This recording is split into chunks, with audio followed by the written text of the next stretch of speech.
નમસ્કાર મિત્રો, ગુજરાતી સિનેમાની વાતના તમામ દર્શકોને દીપાવલી અને નૂતન વર્ષની શુભકામના. મિત્રો, આજે એક પણ ગુજરાતી ફિલ્મ રિલીઝ થઈ રહી નથી.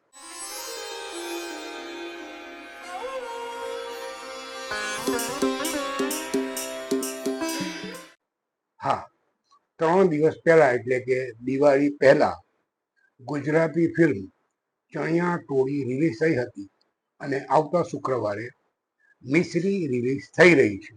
મેરે પાસ માલ સિનેમા.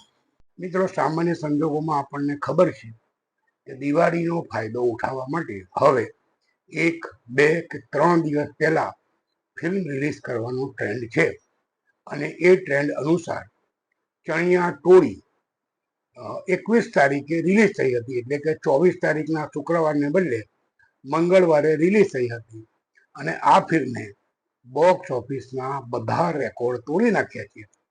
પ્રાપ્ત માહિતી અનુસાર એનું પહેલા દિવસનું બોક્સ ઓફિસ કલેક્શન 1.42 કરોડ અને પહેલા 3 દિવસનું બોક્સ ઓફિસ કલેક્શન લગભગ 3.75 કરોડ રૂપિયા થયું છે, જે ગુજરાતી સિનેમા માટે ખૂબ ફળદાયી અને આનંદદાયી સમાચાર છે.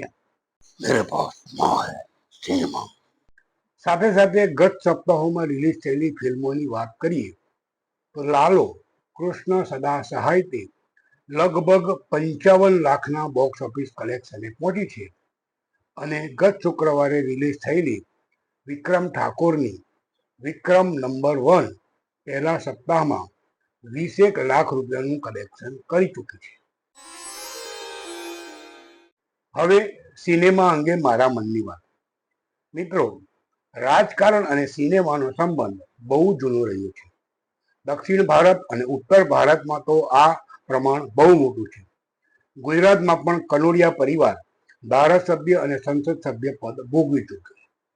આજે આ વાત એટલે યાદ આવી કે બિહારની ચૂંટણી માથા પર છે અને ખેસરીલાલ યાદવ, કે જે એક્ટર, ડાન્સર, સિંગર છે, એઓ આરજેડી તરફથી લડી રહ્યા છે. તે સમયે ભારતીય જનતા પાર્ટીના રાજા ચૌધરીએ એવું કહ્યું કે એક નાચવાવાળાને ટિકિટ આપી અને એ નાચવાવાળો રાજકારણમાં આવ્યો છે.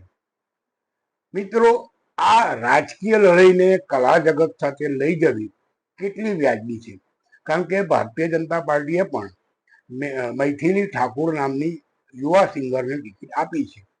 ત્યારે સવાલ એ થાય છે કે શું કલાકારો એ રાજકારણીઓ માટે સેફ ગોટ છે કે જેની ઉપર તમે નિશાન સાધી શકો? મેરે પાસ માલ સિનેમા. ગુજરાતી સિનેમાની વાતનો આજનો એપિસોડ પૂરો કરતા પહેલા ફરી એકવાર કહીશ, મારી પાસે માં છે સિનેમા.